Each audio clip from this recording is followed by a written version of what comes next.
I-40 is one of those roads I've done so many times that it's like my hands just know what to do. Amarillo to Oklahoma City, then home. Same gas stations, same coffee that tastes like burnt dirt, same late-night emptiness that makes the whole highway feel like it's hanging in space. That night started like any other end-of-the-week drive. I'd wrapped up a job in Amarillo, tossed my tool bag into the bed of my old pickup, set my cooler on the passenger floor, and hit the road a little after 9. I always prefer getting home over wasting money on a motel, so nighttime highway runs have pretty much become my routine. Trucks smelled like drywall dust, and the gas station coffee I'd just bought. Country station low on the radio, cruise control a few clicks under the limit. The sky was clear and pitch black. Every now and then, a semi drifted past. Calm. Familiar. Not the kind of night that stands out. Then the van showed up. I caught the headlights in my mirror first.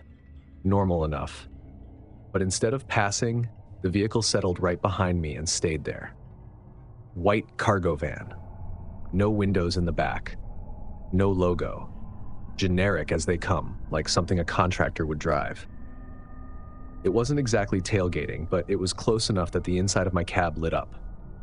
I tapped my brakes once, a polite back off. It backed off for a second, then eased up to the exact same distance. I tried not to overthink it. It could be someone feeling uncomfortable driving alone at night, and also, people follow very closely without even realizing it. 5 minutes passed, then 10. I bumped my speed up. The van matched it. I slowed down. It slowed too, perfectly, like we were attached by a rope. That's when the calm started thinning out. I slid my mirror into night mode to cut the glare and caught a faint glimpse of 2 shapes in the front seats. Hard to see details, but it looked like the passenger was facing me through the rearview mirror. The clock hit 12:37 a.m. Something about that time dug into me. Maybe because it was too late for normal errands and too early for commuters. It was the hour where only truckers, insomniacs, and people up to no good are on the highway. 10 more miles. The van never moved an inch from my bumper. I started thinking like a guy doing a field check. Test 1, switch lanes. I flipped my blinker, eased into the right lane. The van followed, not around me, behind me. Test 2, drop speed way down. Again, they mirrored me. Test 3, speed up. Same result. At that point, the excuses dried up. This wasn't zoning out or impatience. This was intentional. A rest area was coming up, one of those dim ones with vending machines and bathrooms. I figured if I took the exit and the van kept going, maybe I'd misread the whole thing. If it followed me off, well, then I'd know. When the blue sign appeared, rest area 1 mile, my hands were already a little too tight on the wheel. I put my blinker on early. The van's blinker came on at the same moment. My stomach pulled tight. No other way to describe it. The ramp curved in and the lot opened up. Mostly empty except for a semi parked at the far end. Yellow lamps gave everything that washed out color like an old photograph. I rolled into a spot close to the building. Nose out. Kept the engine running. The van didn't park. It crept in behind me and stopped sideways in the lane in front of my truck, blocking the exit route. Then I noticed something I should have noticed earlier. The side door was already cracked open. It wasn't open much, just enough to see the dark inside and movement, a shape shifting in there. My headlights caught part of someone's hand wrapped around the interior handle. Nobody got out. Nobody yelled. They just watched me. That door gap felt like a mouth half open. I could see the driver clearly now. Hood up, face turned toward me. No confusion, no friendliness, just watching. The passenger leaned forward too, still angled at me. Behind the cracked door, a third figure was crouched with something long across his knees. Could have been a pipe, could have been a bat. Whatever it was, I didn't want a closer look. Everything in me said, go. I put the truck in reverse and eased back like I was going to circle the lot. The van pulled forward slightly, closing the angle. That tiny movement flipped a switch. "Nope," I said out loud. I jerked the wheel hard and hit the gas. The truck bounced over a painted island and thumped the curb. The wrench I keep between the seat and console slid forward and slammed into my foot. I threaded between the sleeping semi and a row of empty spaces and aimed for the exit. My rear tires skidded a bit, but caught again. In the mirror, just for a moment, I saw the full inside of the van. 3 men, all staring, none smiling. Back on the main highway, I called 911. My voice sounded weird, too calm, like someone else was talking. I gave the dispatcher what I remembered. White van, 3 men, Oklahoma plates but only part of the number, and what had just gone down. She didn't sound surprised at all. "We get calls like that sometimes," she said. "You were lucky. You shouldn't have stopped. Don't pull over if they catch up again." I kept checking the mirror for miles. Every set of headlights felt too close, too bright, too suspicious. I skipped my usual gas station because a white van was parked under the lights near the air pump. Probably innocent. I didn't go near it.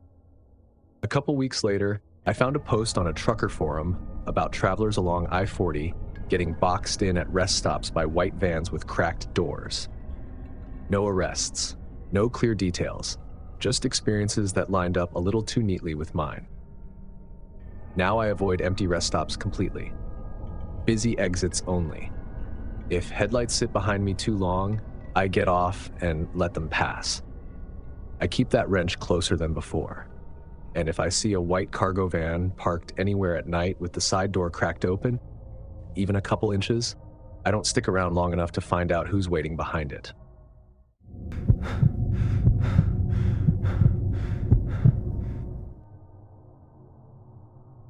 I've spent most of my adult life driving toward trouble, not away from it.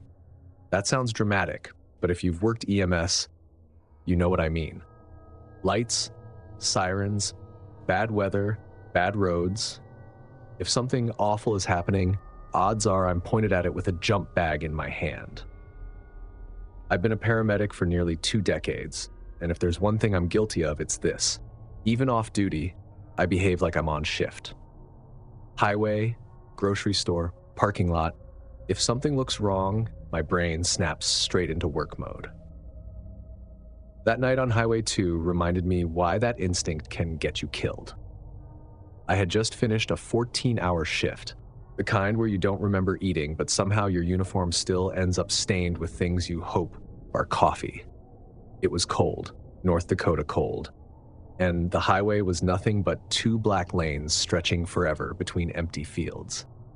I was replaying one of the calls from earlier, mentally rechecking every decision. We all say we leave work at work, but no medic really does. You take the people home with you, whether you want to or not. I was halfway through the stretch toward my place when a red flicker broke the darkness ahead. At first, I thought my eyes were tired, but as I came closer, it formed into something unmistakable. An emergency flare, burning low on the shoulder. My hazards were on before the thought even finished forming. That's muscle memory. You see a flare, you slow down. Someone needs help. Up ahead was a sedan, angled weirdly toward the ditch. All 4 doors open, driver door hanging wide like someone had jumped out fast. No hazard lights, no shattered glass, no smoke. Just silence and that hissing flare. I pulled a safe distance behind it, popped my trunk, and grabbed my small off-duty med kit. Just enough gear to stabilize someone until real backup arrived. As soon as I stepped into the cold, the wind cut right through me. It carried the smell of burning flare and frozen dirt. North Dakota in a nutshell. I approached the car, calling out, "EMS? Anyone injured?" Nothing answered except the wind. The interior dome light was on, shining down into an empty cabin. No driver, no passengers, no blood, no dropped phone or wallet. 2 empty coffee cups in the front, a fast food bag in the back, but not a single sign that anyone walked away, ran away, or crawled into the ditch. And the keys were still in the ignition. That was the first moment something tugged at me, an itch under the ribs. Still, protocol is protocol. I swept the ditch with my flashlight, checking for someone thrown from a vehicle. Nothing but frozen grass and an old soda bottle. I took a deep breath and called dispatch on the med line. "Off duty," I said. "Mile marker 87. Sedan with all doors open, flare burning. No sign of occupants." They ran the plate. Not stolen, registered locally. "Troopers were en route, but far. Clear if you need to," dispatch said. "You're not required to stay." That's polite medic speak for, "This could be bad." I walked around the car again, slower this time. The more I looked, the stranger it felt. There was no damage, no skid marks, no reason for someone to deploy a flare, unless the flare wasn't the result of a problem, but the bait.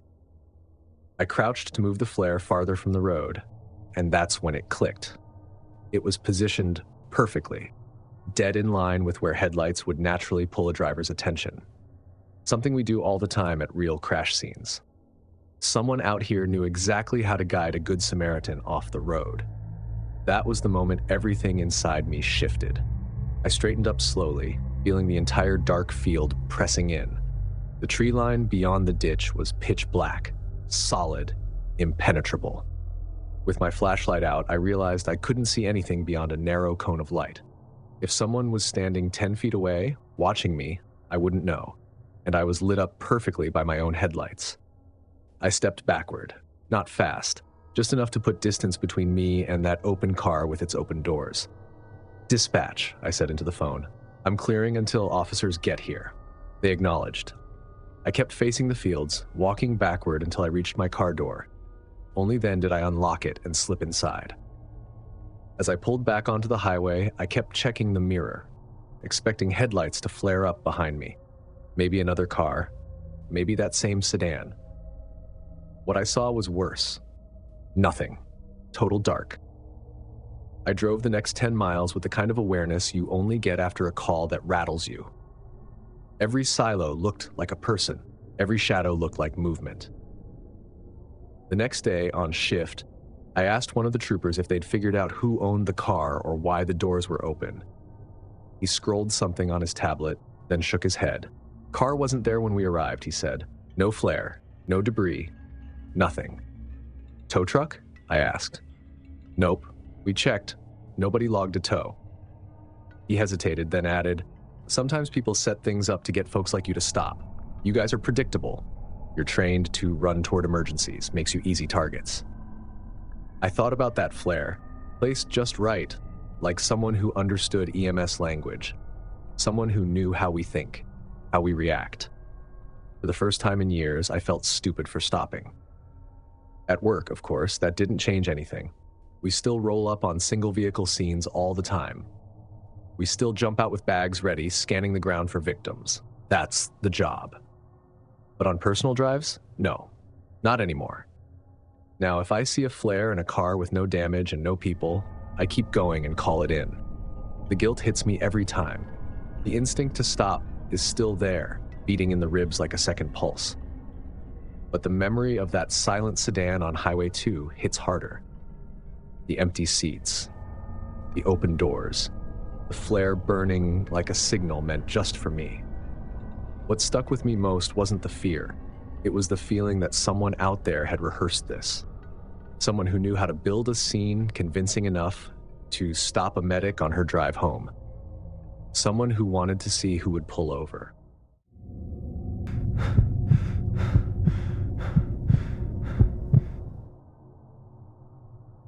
I'd had one of those days where everything stacked up. Home visits running late, notes half finished, conversations still echoing in my head.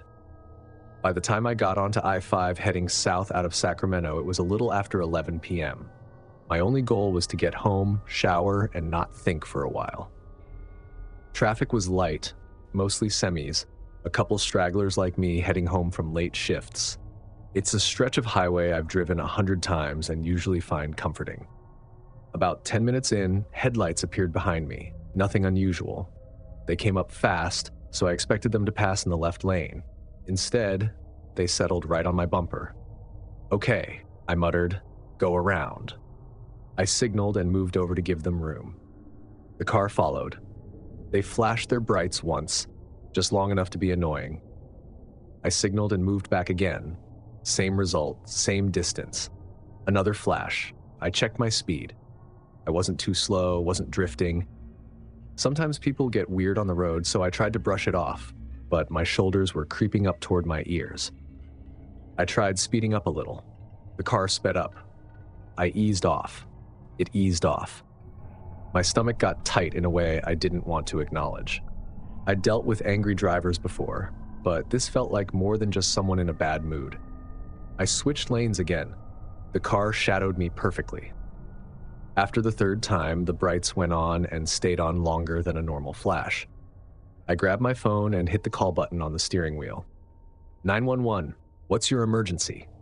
There's a car following me, I said, trying not to sound panicked. Flashing lights, tailgating, several miles now. The dispatcher asked for my location, direction, make of my car. I answered while keeping my eyes glued ahead. There was a pause, a strange one. Thankfully, I was still wearing my AirPod in one ear, so the sound wasn't coming out of the car speakers. Then, I need you to stay on the line. Don't pull over, and answer this carefully. Are you alone in the car right now? A chill crawled across the back of my neck. Yeah, I said. Of course. Okay, the driver behind you is one of our callers. He says he can see movement in your back seat. My mouth went dry. My first instinct was to whip around and look, but something about her tone kept me facing forward. Did you check your back seat before getting in? She asked. Earlier flashed through my mind. Juggling my bag, locking a client's front door, cursing because I dropped my keys, tossing everything into the back seat, and sliding in fast because the yard light was out. I hadn't checked anything. The headlights behind me flashed again, longer. Okay, the dispatcher said. Units are heading toward you. Keep driving. Don't look back suddenly. Don't pull over until I tell you. I focused hard on the road, forcing myself not to feel the weight of the empty space behind me. Exit coming up in about a mile, I said. That works, she said. You're going to pull onto the shoulder before the ramp. Stay somewhere lit, doors unlocked. When the trooper instructs you, you'll get out and walk toward his vehicle. Do not open the back door yourself. My hands were slick on the wheel. The exit sign came into view. My caller stayed behind me, perfectly aligned, brights pulsing like a warning. A minute later, red and blue lights appeared ahead. Relief hit me so hard I felt dizzy. Units are with you, the dispatcher said. Go ahead and pull over when you're ready. I signaled, moved to the shoulder, and stopped. The car behind me braked hard too. Okay, she said. Put it in park. On my count, unbuckle, get out, hands visible, and walk straight to the patrol car. Ready? 3, 2, 1. I stepped out into the cold air. A trooper motioned me forward. Behind me, another trooper approached my car, weapon at the ready. Ma'am, keep walking, the first trooper said. Then I heard shouting from behind me. Out of the car, now! Hands where I can see them! A scuffle followed, grunting, feet scraping asphalt, something metal clattering. I didn't turn around.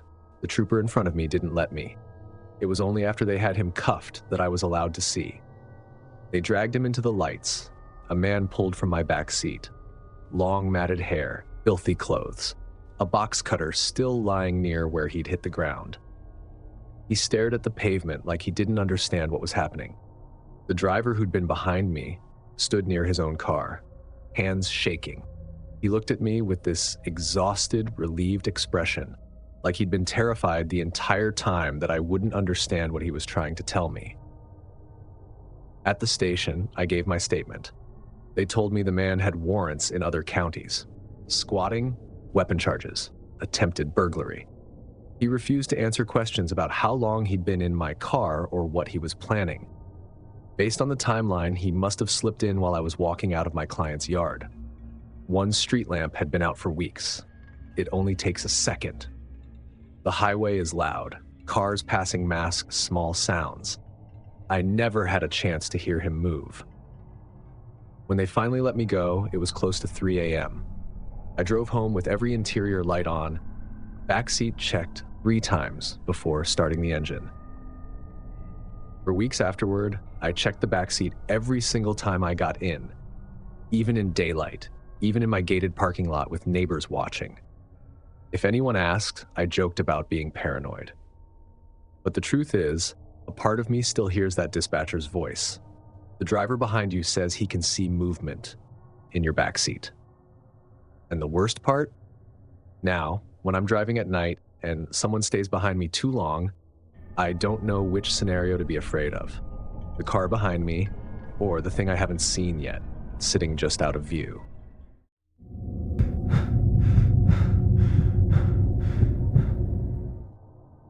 I've always preferred empty highways to crowded cities. Give me a tank of gas, a camera bag, and a long stretch of road, and I'll take that over sidewalks any day. That's how I ended up on Route 93 one late afternoon in 2021, heading from Vegas toward Phoenix after a week of shooting desert landscapes. My hatchback was loaded with gear, batteries charging in the back seat, and tripods wedged near the door. The sun was dropping fast, the desert looking wide open and endless.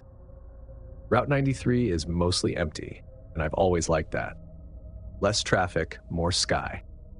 I cracked the windows to let the warm air in and kept a podcast low, settling into that steady rhythm of cruise control and fading daylight.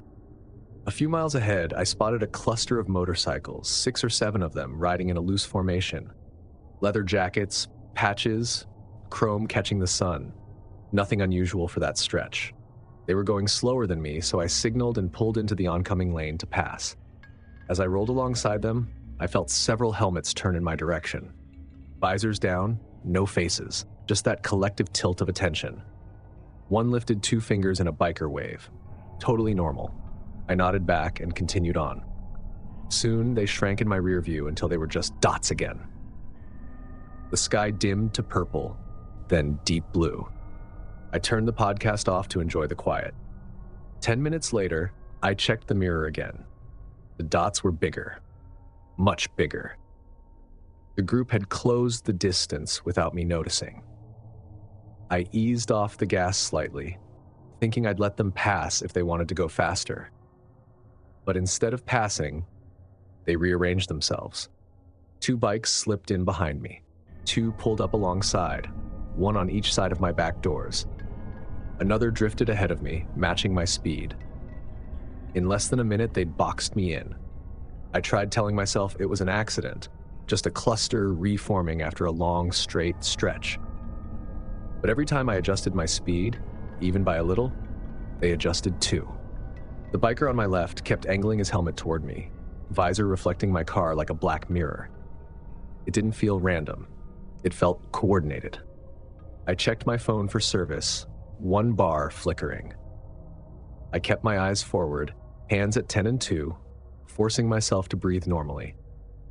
I tapped the brakes once, lightly. The bike behind me tightened the gap. The one in front reduced speed too, matching me down to the mile per hour. They weren't pacing the highway. They were pacing me. The desert outside, which usually feels like freedom for miles, suddenly felt like a place you could scream and still not be heard. A few more miles passed like that. My heart wasn't pounding, but I could feel something coiling inside my chest, like a knot about to cinch tight. I needed to call 911. I hit the speaker button and tried. The call dropped before it rang. I tried again. This time it connected. 911, what's your emergency? I'm on Route 93 heading south, I said. There's a group of bikers around my car, like surrounding it, controlling my speed. The dispatcher asked for my location and car description, then said, "Okay, stay calm and stay on the line." Are they displaying weapons, making threats? No weapons, I said. They're just staying right next to me, really close. She told me not to pull onto a dark shoulder and to aim for the next populated exit. Units are patrolling that corridor, she said, but they're not close. I kept driving. The bikers kept their formation. The sky finally dropped into full darkness. The stars out, the road just a tunnel of headlights. Then the lead biker raised his arm and started circling it overhead, some kind of signal. Immediately, the whole formation shifted. 2 bikers on the right peeled off toward the shoulder. Then the others followed, 1 pair at a time, until the only lights around me were their red taillights disappearing down a barely visible dirt trail cutting into the desert. No wave, no gesture, no explanation, just gone.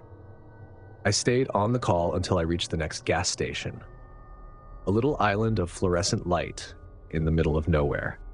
I parked under a security camera and turned off the engine, letting the silence press in. The dispatcher asked if I felt safe. I said yes, even though my hands were still tight around the wheel. Inside, the clerk listened to the story as he rang up my water. He shrugged. We get biker clubs running this highway. Some are fine, some aren't. You never really know until something happens. I didn't love that answer. Later in my motel room, I transferred all my photos to my laptop. Landscapes, roadside shots, sunset variations. Then I found a frame I didn't remember taking. A blurred picture from inside my car. Bikers surrounding me on all sides. Headlights flaring in the dusk. One visor angled toward my window. My finger must have brushed the shutter without noticing. I stared at that image for a long time. I still drive desert highways, just not alone anymore. And I don't assume an open road means open freedom. Now, whenever a group of bikers appears in my mirror, I remember that boxed-in stretch of Route 93 and how quickly people can decide you're part of their formation. If I ever see a group closing around me again, I won't wait to see what their signals mean.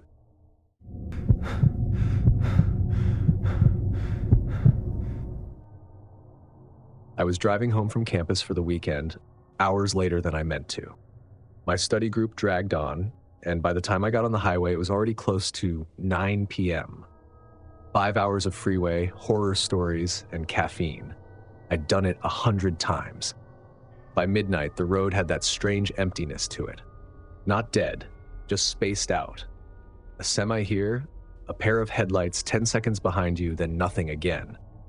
I kept telling myself I'd stop at the next rest area, use the bathroom, stretch, then power through the rest of the drive. Around 1 a.m., a blue sign finally showed up. Rest area, 1 mile. When I pulled in, it looked fine. Not crowded, not deserted. A couple semis, a minivan, and one dark sedan parked near the building. Bathroom lights buzzing under those pale fluorescent fixtures. I remember thinking, safe enough. I parked under a light, grabbed my phone, locked the doors, and headed inside. The women's bathroom was exactly what you'd expect. Harsh lighting, white tile, long echoes. Empty. I picked the middle stall, shut the door, and let myself breathe for a second. Then the outer bathroom door creaked open. Light footsteps came in and stopped, not at the sinks, not at the stalls, just right outside mine. I waited for the latch on another stall to click. Nothing. Whoever it was stood completely still. I cleared my throat, hoping the noise would make the person move along. Instead, a woman's voice, soft, maybe early 30s, said, "Hey, sorry, I dropped something. Can you check if it rolled under?" It sounded embarrassed enough that my guard didn't go up right away. I looked down. Nothing. Just tile and the tips of a pair of sneakers. "I don't see anything," I said. A beat of silence. Then the same voice, quieter now, like she was leaning in closer. "Are you sure? It's really important. Could you check again?" Something about the tone changed. The words were the same, but the feeling wasn't. It wasn't embarrassed anymore. It sounded focused. Before I decided how to answer, 2 hands slid under my stall door, flat on the tile, fingers spread, nails long and chipped. The hands reached in far enough that they would have closed around my ankles if I hadn't reacted. I yanked my feet up onto the toilet seat and pressed my back against the wall. My breath went sharp in my throat. The hands swept from side to side, searching, like someone feeling for a dropped wallet. Then they paused and curled into fists. Light taps hit the tile, frustrated. Then the woman said, sharper this time, "Come on, I saw you come in here." That was the moment the fear hit all at once.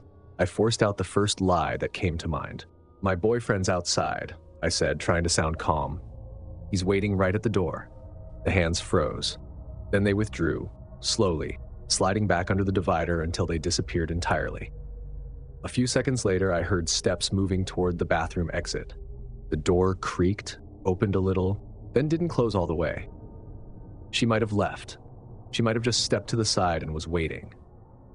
I didn't dare move. I unlocked my phone with my thumb shaking and dialed 911. I whispered, "I'm at a rest stop on I-5 in Washington. A woman just tried to grab me under the stall door. I don't know if she's still here." The dispatcher asked me to confirm the location twice, told me to stay in the stall, keep the door locked, and not respond to anyone except uniformed officers. "Units are close," she said. "Stay on the line." I sat there in absolute silence, feet pulled up, listening for anything. Breathing, shoes, anything at all. But the bathroom stayed completely quiet. Almost too quiet. The kind where your own heartbeat feels loud. Every time the door creaked even a millimeter, my whole body tensed. I couldn't tell if the woman was gone or inches from the stalls. After what felt like forever, there was a loud, firm bang on the outer door. "State Patrol!" A second voice echoed it. "State Patrol! Announce yourself if you're inside." I cracked the door open and saw two troopers in full uniform. They motioned for me to come out. My legs barely worked, but I followed them toward the exit. Outside, the lot looked exactly the same, except the dark sedan that had been parked near my car was gone. No cameras caught anything. No plate numbers, no grainy footage of the bathroom door. One trooper checked my car before letting me get in. Another took my statement right there under the buzzing lights. The thought of those hands actually closing around me made my stomach twist. I finished the drive home, wired and exhausted. I only stopped again at a huge travel plaza full of truckers and families. That was almost a year ago. I still won't use a rest stop bathroom alone after dark. I plan my drives around big stations now, bright lights, lots of people. And I lock the bathroom door in my apartment every single time, even if my roommate's home. But the part that stuck with me most wasn't the hands. It was the voice. Soft, polite, embarrassed, perfectly normal. "Hey, I dropped something. Can you check?" I hear someone say a version of that now, anywhere, and my whole body reacts before my brain does. Because now I know, sometimes the scariest things don't start with screaming. Sometimes they start with a whisper under a fluorescent light. If any part of you thought the headlights, van doors, or that rest stop whisper were the worst of it, smash that like button, subscribe for more late night dread, and tell me which moment had you gripping your seat. And if you think highways feel dangerous, wait until you see what everyday neighbors are capable of. Click now to watch 4 scary neighbor horror stories, because sometimes the people living closest are the ones you should worry about most. Thanks for watching. Stay alert, stay safe, and I'll see you in the next nightmare.